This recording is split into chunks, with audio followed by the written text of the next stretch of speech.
Assalamualaikum warahmatullahi wabarakatuh.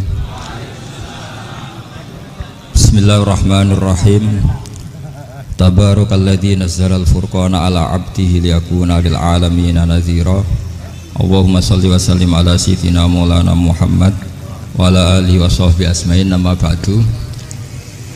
Semua pengurus PBNU yang saya hormati, semua habaib, semua ulama yang saya hormati, wabil khusus Kiai Haji Abdul Manan, Ketua Lembaga Dakwah PBNU, yang meskipun mondoknya hanya 3 bulan ini sebetulnya problem, sehingga saya kesini ini sebetulnya tidak pernah merasa ibadah. Ini bukan dakwah, ini show dakwah. Jadi yang namanya dakwah itu ya orang-orang di kampung nggak bisa ngaji diajarin ngaji, seperti saya di Jogja, di Rembang. Kalau ini show dakwah, dan ini ada agak kesalahan karena mondoknya hanya 3 bulan. Jadi tidak bisa bedakan mana dakwah mana show dakwah. Ini jelas show itu. Mungkin yang benar-benar dakwah yang sekarang sedang bikin masjid di pedalaman Kalimantan, pedalaman Sulawesi, atau saudara-saudara kita yang di Korea, saya kemarin di Korea, itu dakwah betul. Kalau ini agak-agak tontonan ya, tapi masih bagus lah melihat wajahnya habib ulama, itu ibadah. Tapi begini ya, yang jelas saya berharap sekali, saya diundang sekali ini saja, jangan diulang. Karena mencintai ulama itu baik, tapi ngatur ulama itu dosa. Ini murah. Jadi ini harus dicatat. Jadi Imam Malik itu kalau diundang tuh marah, meskipun yang undang tuh seorang raja zaman itu, Harun ar-Rasyid. Beliau minta supaya Imam Malik baca Muwatta di istana untuk anak-anaknya, padahal seorang presiden mau ngajari anak-anaknya. Imam Malik marah, masyhur gitu, al ilmu yu'ta la ya'ti, ilmu disowani ora kok ilmu. Assalamualaikum warahmatullahi wabarakatuh. Selamat bergabung kembali, kita ngaji bareng, kita simak dan dengarkan kajian Gus Baha saat mengisi acara di Jakarta. Gus Baha menjelaskan banyak hal di kajian ini. Kita ngaji bareng, belajar bareng tentang beragama yang lebih baik lagi, dan Gus Baha meluruskan tentang masalah bid'ah. Oke saudaraku, tidak perlu lama-lama, mari kita simak video selengkapnya. Yang sowan di mana-mana timba itu ke sumur apa sumur yang ketimba? Timba ke sumur. Ini agak kecelakaan. Pakai air pump. air pump katanya. Ini udah banyak air. Sehingga saya kata orang banyak itu di SK-kan PBNU, tapi itu tidak pernah saya pikir. Karena saya melakukan kebaikan itu sebelum dapat SK. Saya ngajar sebelum dapat SK, saya dakwah di mana-mana sebelum dapat apa? SK. SK saya langsung minallahi ta'ala, dari Allah Ta'ala. Jadi kalau PBNU niatnya ikrar bahwa orang yang sudah manfaat diangkat, itu saya terima. Tapi kalau merasa ngangkat saya, tak lawan di pengadilan. Karena saya sudah jadi kiai sebelum diangkat PBNU. Ya ini saksikan ya para muhibin saya. Jadi kalau SK itu ikrar, ngakui kalau Gus Bak manfaat, saya terima. Kan hanya ikrar saja, Pak. Tapi kalau merasa ngangkat dari bawah ke atas, itu tak lawan sampai apa? Pengadilan, sampai di akhirat. Tersangkanya ya yang sedang jabat sekarang itu.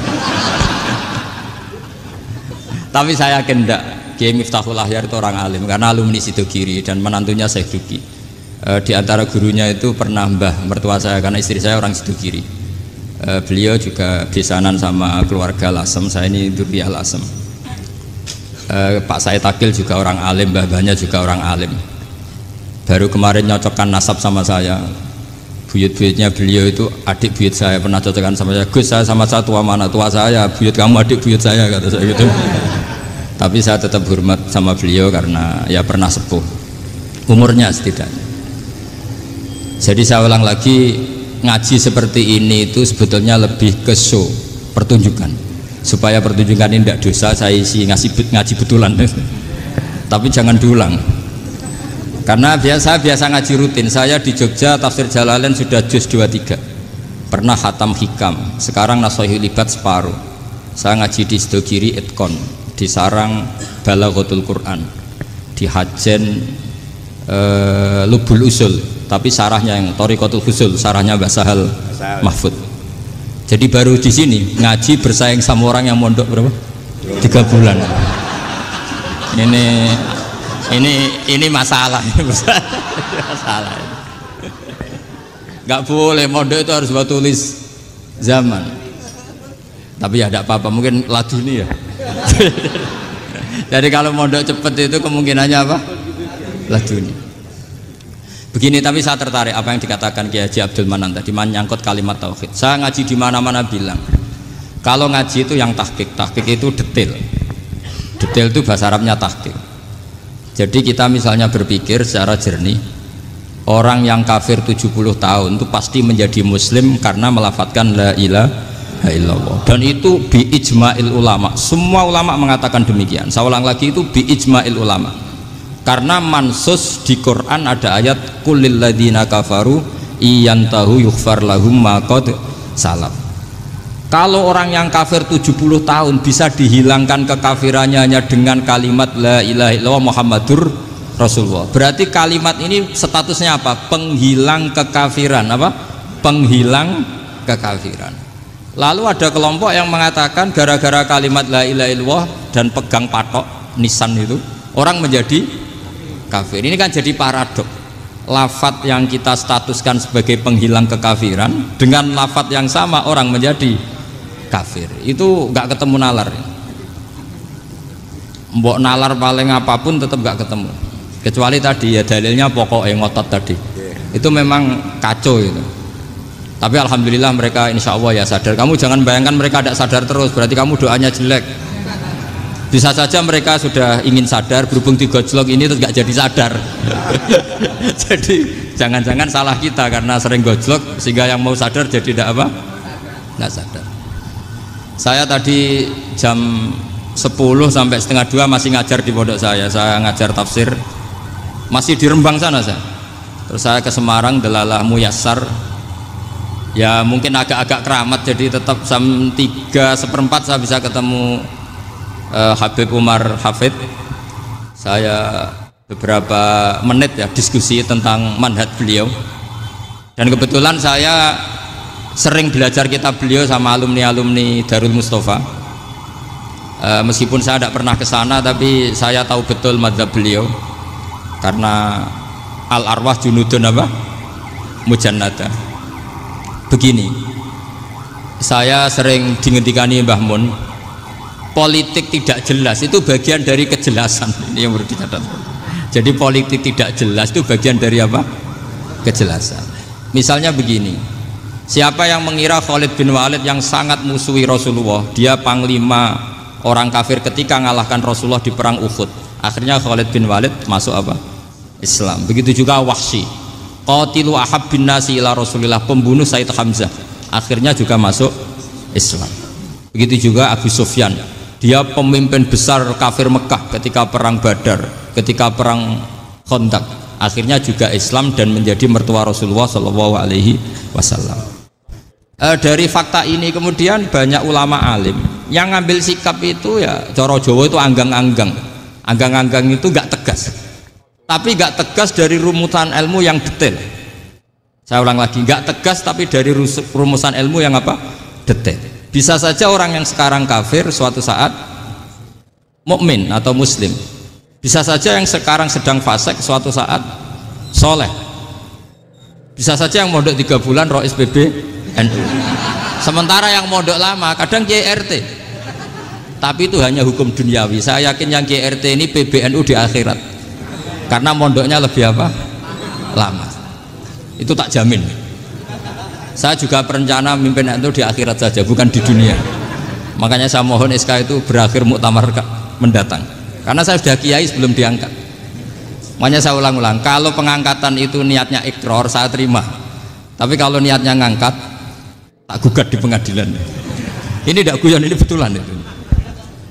Ya, tapi ini hanya guyon saja. Nah ini penting saya utarakan teori ngaji ya. Ini saya bacakan naskah asli Sayyid Umar Hafid supaya Anda dapat barokah beliau. Karena beliau selain alim allamah, muridnya Habib Salim, juga beliau pernah ngaji kutub Sayyid Abdul Qadir Segaf di Jeddah.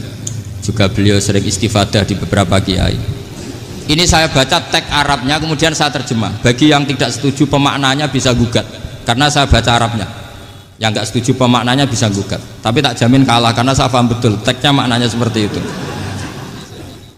Logikanya tadi ya, ketika Rasulullah ngambil sikap tegas kepada Qatilu Hamzah yaitu Wahsy, dan ketika Rasulullah ngambil sikap tegas pada orang-orang yang mengalahkan beliau di perang Uhud, kaifa yuflihu qaumun fa'alu bi anbiya'ihim hakadha, bagaimana mereka jadi orang benar atau orang yang dapat kebahagiaan kalau mereka perlakuannya seperti Nabi seperti ini, yaitu Nabi sujawajjuh masyhur wa kusirat ruba, ya tuh Nabi itu wajahnya terluka, gigi serinya tanggal.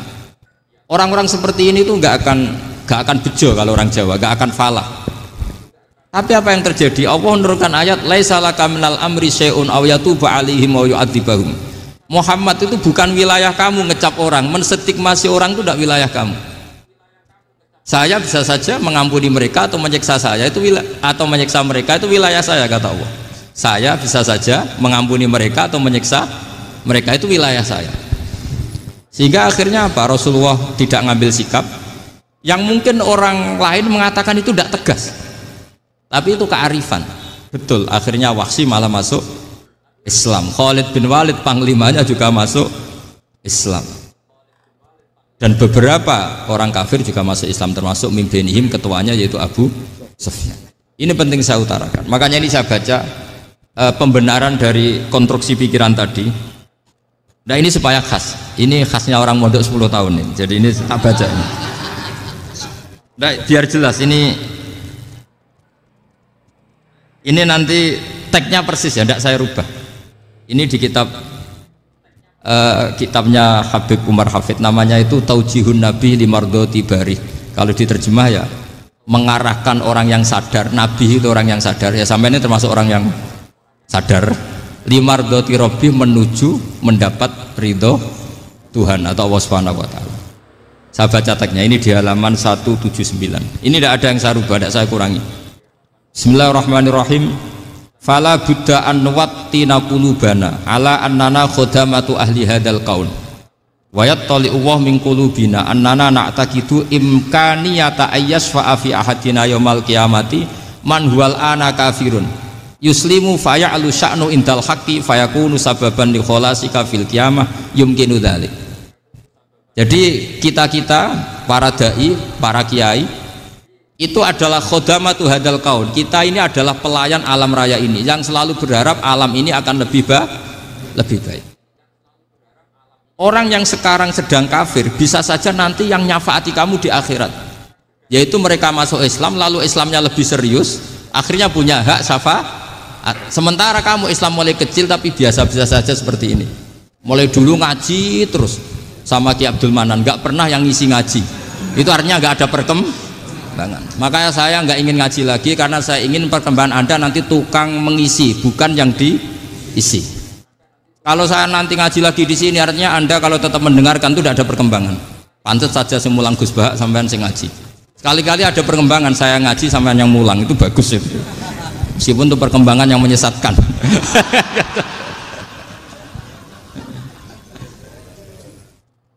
Ini penting saya utarakan. Ini dawuhnya Said Umar ya. Orang yang sekarang sedang kafir bisa saja orang ini nanti nyafaati kamu, yaitu beliau orang ini Islam, kemudian Islamnya serius, maka punya hak syafaat. Sementara kamu Islamnya biasa-biasa saja. Itu masyhur kayak Sayyidina Umar. Sayyidina Umar Islam di hari itu langsung makomnya makom yang a'la, sehingga mengalahkan yang sudah Islam lebih lama. Karena Islamnya Umar itu menjadi izzatul Islam betul. Makanya jangan benci orang tegas teman-teman, kadang ya ada baiknya. Abu Bakar itu sudah Islam tapi layinal janib, orangnya santun. Kalau dipisahi orang yang menengahi lah, kira-kira seperti itu.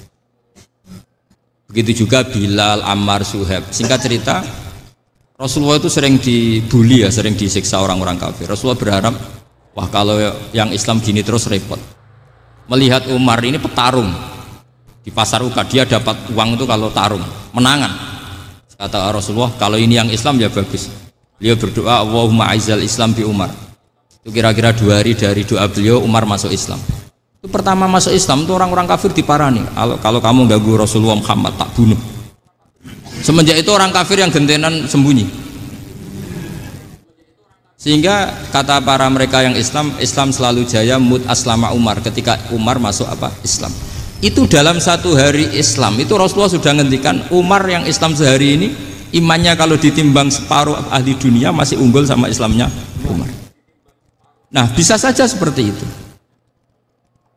Jadi saya minta sama teman-teman yang mencintai ilmu, tidak tegas itu bagian dari ketegasan dalam ilmiah, karena kita ini tidak mengendalikan dunia, tidak mengendalikan hidayat, hanya Allah piyambak yang ngasih hidayat. Maka sikap kita laisalaka minal amri syai'un aw yatuba alaihim aw yu'adzibahum. Rasulullah yang ahabbul khalqi ilallah saja tidak boleh tegas karena semuanya potensi itu ada.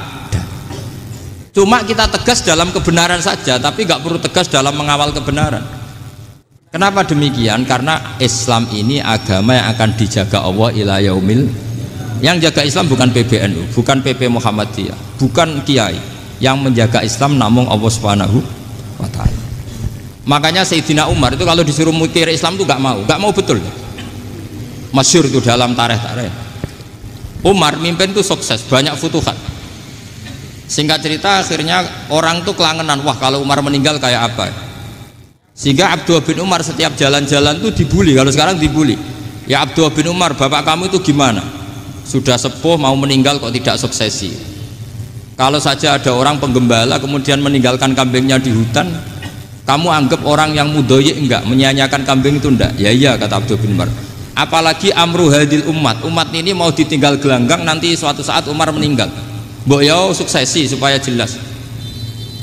Logika itu diaturkan ke Umar radhiyallahu anhu, ke Sayyidina Umar. Pertama Umar agak tertarik dengan logika itu. Lama-lama beliau marah. Tidak jadi. Saya tetap tidak akan istikhlaf, tidak akan suksesi. Dan saya tidak akan mikir Islam, katanya. Islam akan diurus oleh Allah Subhanahu. Terus beliau ngendikan, Islam ini jalan ketika ditinggal Abu Bakar. Bahkan ketika ditinggal ahabbul khalqi ilallah, akramul khalqi indallah, yaitu Rasulullah Muhammad sallallahu alaihi wasallam. Coba Islam dulu dipimpin Abdul Qadir ketua wali, dipimpin Wali Songo, dipimpin orang top. Sekarang dipimpin mondok 3 bulan jalan. Karena Islam yang ngatur Allah Subhanahu wa ta'ala. Jadi ini penting. Loh coba ustadz tuh banyak yang nggak bisa ngaji loh. Tapi ya laku ya nggak masalah. Loh saya kemarin di Korea seminggu. Itu TKI jadi khotib, ada yang jadi mufti. Ada yang jadi suriah. Itu ada yang di sana jadi suriah, pulang ke kampung angon kambing lagi. Loh itu teman saya kenal. Suriah Korea. Iya Suriah Korea tapi. Artinya gini, bahkan masjid semua yang di Korea itu didirikan oleh TKI dan TKW. Mereka digerakkan Allah untuk mikir agama, karena agama ini milik Allah. TKI saja mikir. Makanya ini penting, yo dakwah tapi tauhidnya sing kenceng, jangan dakwah kenceng tauhidnya kendor. Itu bahaya betul. Saya ulang lagi ya, ini dawuh Habib Umar. Jadi kata beliau, fala budda an wattina qulubana. Kita harus yakin seyakin-yakinnya bahwa semua kemungkinan itu mungkin. Makanya masyhur dalam tarikh ketika kafir Quraisy mau disiksa oleh para malaikat karena mereka sering menyakiti Nabi, kata Nabi gimana? Jangan. Saya berharap kalau bapaknya tidak mukmin, suatu saat anaknya mukmin. Masyhur dalam tarikh. Musuh Nabi besar siapa? Walid bin Mughirah. Punya anak Khalid bin Walid. Abu Lahab punya anak Darrah, itu mukminah yang baik. Abu Jahal punya anak Ikrimah, itu mukmin yang baik. Di Indonesia lebih hebat lagi. Bapaknya raiso maca Quran, anaknya hafid.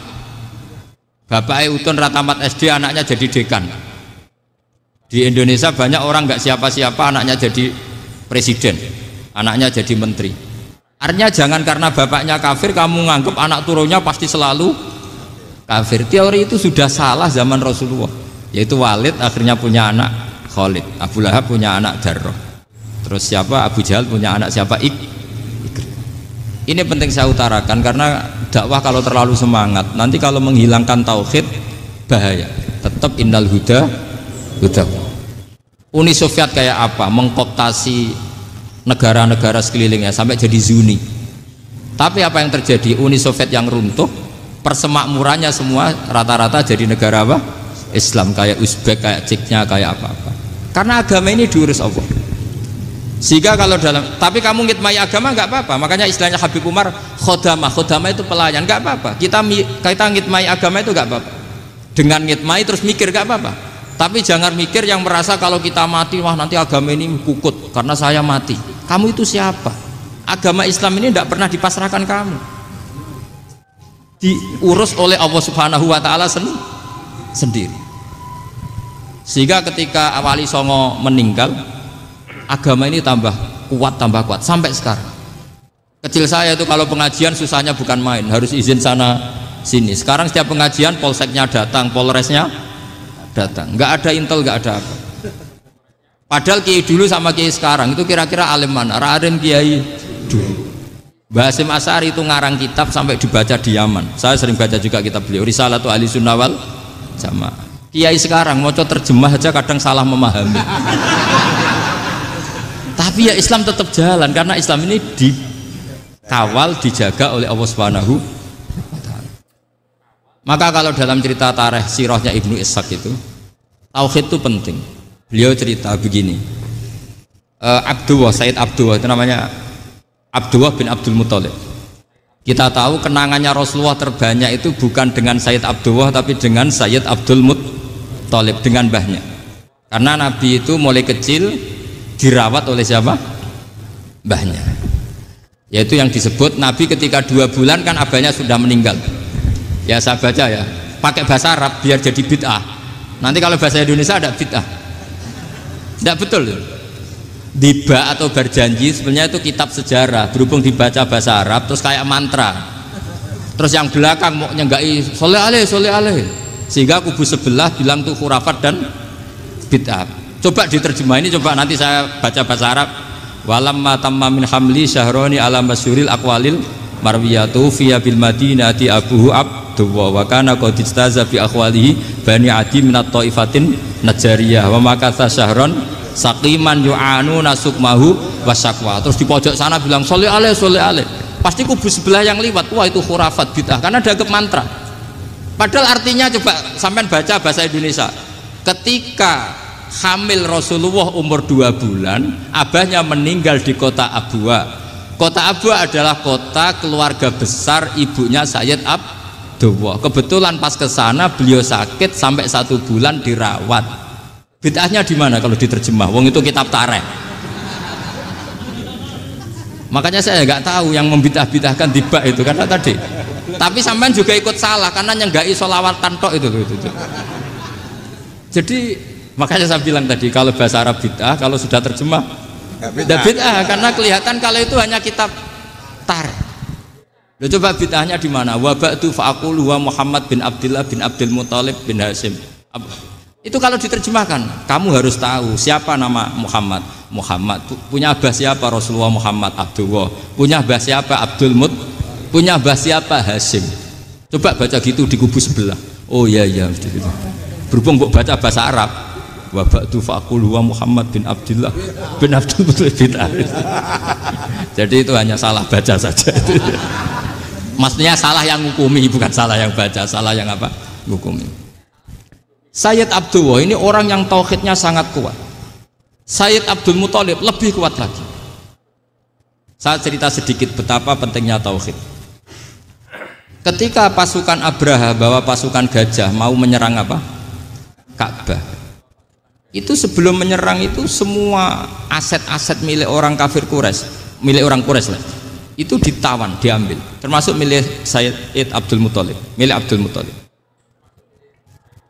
Terus ketika mau masuk Ka'bah, mau masuk Mekah, kata Abraha, man sayyidu hadal wadi, siapa yang kamu tuakan, yang kamu pertuan di sini?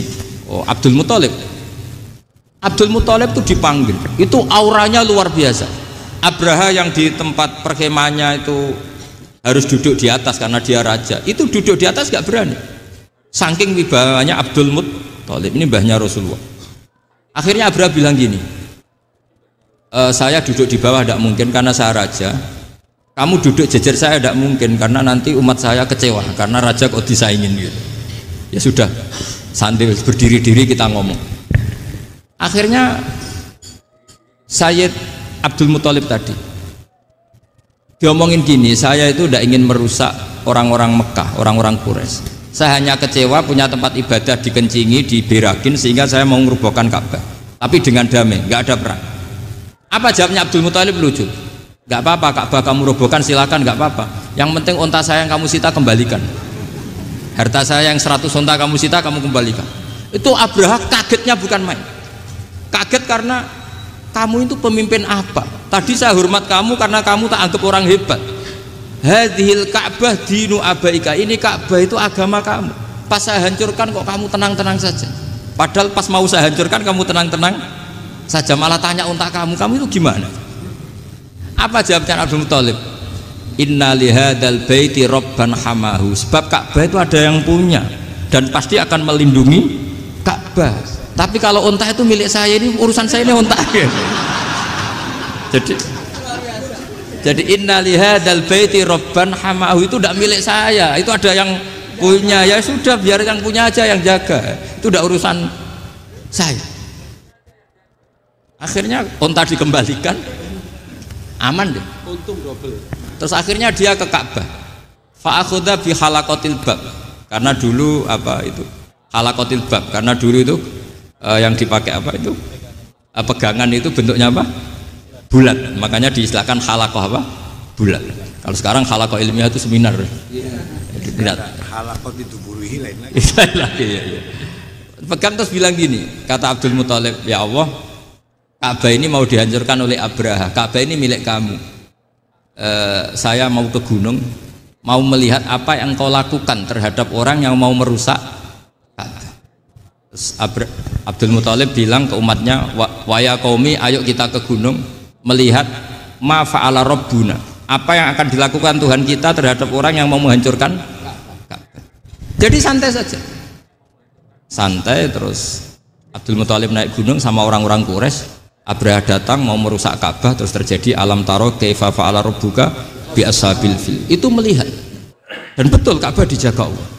Islam juga gitu. Ketika Islam dikooptasi Uni Soviet, semua ulama, semua wali perasaannya hanya nunggu kehancuran Uni Soviet, karena pasti agama ini dijaga Allah.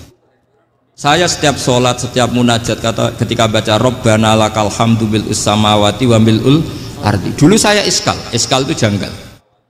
Ya Allah, engkau zat yang layak dipuji, yang pujian itu memenuhi langit dan bumi. Pikiran saya kalau bumi ateis itu mujinya kayak apa? Tapi Masya Allah, ketika saya datang di Korea, bumi ateis, ternyata di sana banyak masjid, banyak tasbih, bahkan ada sakduna di sana. Karena Allah sudah ngendikan lakal hamdu mil'us samawati wa mil'ul ardi. Dan sekarang nyata, semua bumi ateis, bumi apa saja, ada tasbihnya, ada tahmidnya. Makanya sadaqallahul adzim ketika ngendikan sanurihim ayatina fil afaq walladzi arsala rasulahu bil huda dinil haqqi liyuzhirahu 'alad dini kulli. Makanya saya mohon sekali bahwa agama ini harus kamu khidmah, tapi enggak boleh kamu pikir, atau dibaliklah, khidmah maka memikir, tapi tidak usah GR bahwa agama ini diserahkan sampean. Saya juga agak ridho, agama kok diurus orang-orang kayak gini, kayak apa nasibnya. Jadi ini penting, karena rata-rata kiai alim itu tidak jelas, terus oleh orang-orang yang nggak pernah ngaji itu, wah ini nggak jelas, nggak tegas. Islam itu harus tegas. Maksudnya tegas itu kayak apa? Tegas itu di wilayah kita. Kalau istri kamu mau diperkosa orang itu boleh tegas, itu wilayah kamu. Tapi kalau hidayat itu wilayahnya Allah Subhanahu wa Ta'ala, kita tidak pernah tahu. Bahkan yang sudah Islam saja, nyuwun sewu, itu nggak ada jaminan mati husnul. Kita tahu dalam sejarah Sa'labah itu dapat gelar hamamatul masjid, merpatinya masjid. Tapi kita tahu akhirnya Sa'labah itu apa? Su'ul khotimah. Sampai dalam Islam selalu diajarkan ya muqallibal qulub tsabbit qalbi ala din. Jadi kalau kita sendiri saja masih ingin selalu husnul khotimah, agak ada ruang untuk mudah menvonis orang lain. Makanya saya salut sekali ketika Habib Umar menulis kita semua ini mengkhidmai hadal kaun dan selalu berharap bisa saja suatu saat orang yang sedang kafir bisa saja suatu saat muslim. Nah soal kalau yang sama yang harbi menyerang kita ya tarung, kalau artinya kalau yang merangi kita ya kita wajib perang, kalau enggak ya habis kita, seperti kita lakukan ketika diserang Belanda. Tapi ketika mereka musta'man, dhimmi, mu'ahad, orang-orang kafir yang mau berdamai dengan kita ya kita damai, sebagaimana yang dilakukan Rasulullah SAW ketika berdamai dengan kafir Quraisy yang dipimpin Suhail bin Amr, masyhur itu dalam tarikh. Singkat cerita kan Sayyidina Ali ini pernah konflik sama orang Khawarij. Kata Sayyidina Ali, ya sudahlah, namanya kita musuhan, kita tidak usah ketemu, pakai mediator, kata Sayyidina Ali. Kata orang Khawarij, ini apa-apaan kok butuh mediator, nggak ada Qur'annya, ada hadisnya. Kira-kira kalau Pak Sayyidina Ali orang Jawa, nggak ada apa tidak tahu.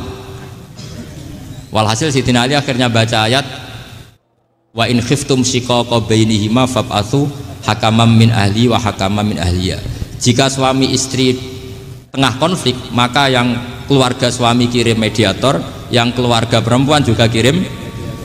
Terus kata Sayyidina Ali, wa amru ummati Muhammad a'dhamu min amri rajulin wa imra'atin.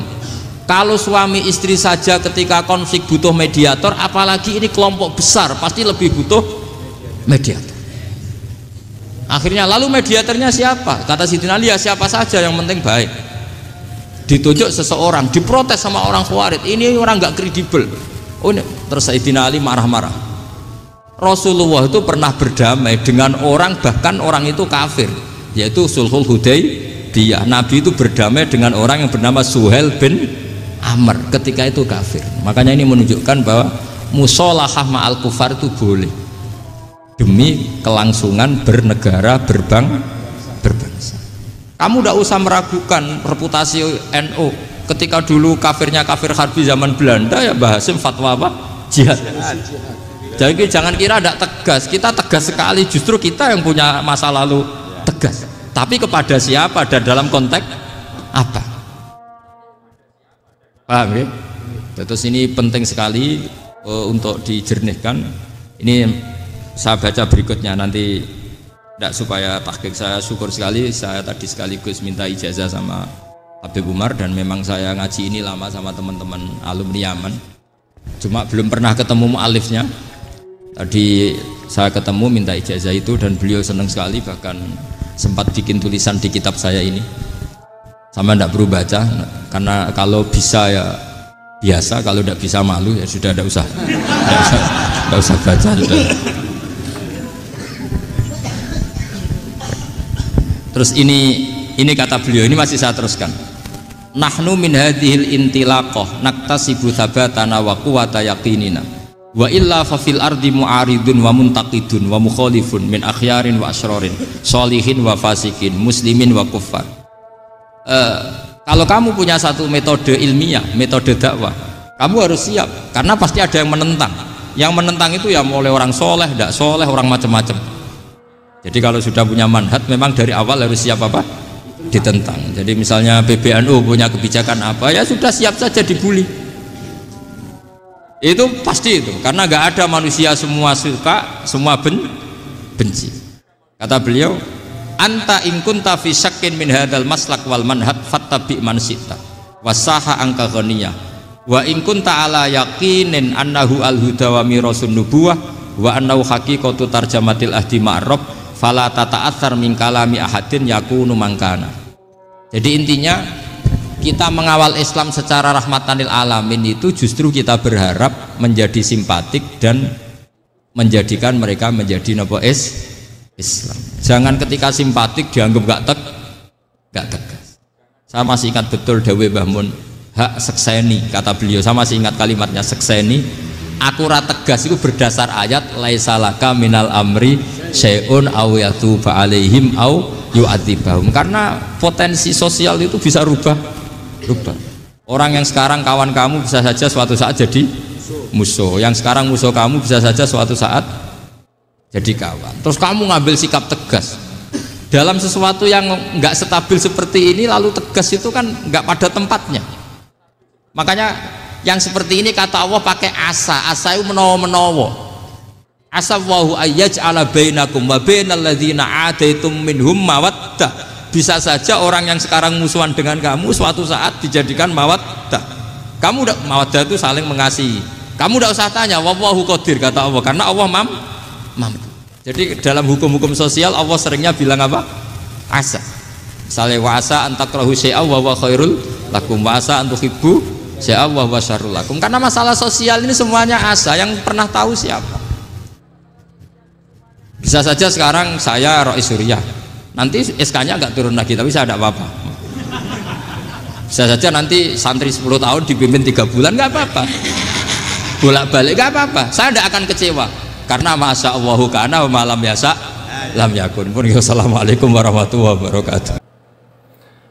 Alhamdulillah, terima kasih yang sudah menonton videonya sampai selesai. Semoga menambah ilmu dan wawasan kita tentang beragama yang lebih baik lagi. Apabila masih belum paham bisa tonton videonya awal sampai akhir. Terima kasih. Semoga kajian ini bermanfaat. Bila mana ada salah kata dalam isi video, saya mohon maaf yang sebesar-besarnya. Sampai bertemu lagi di video berikutnya. Assalamualaikum warahmatullahi wabarakatuh.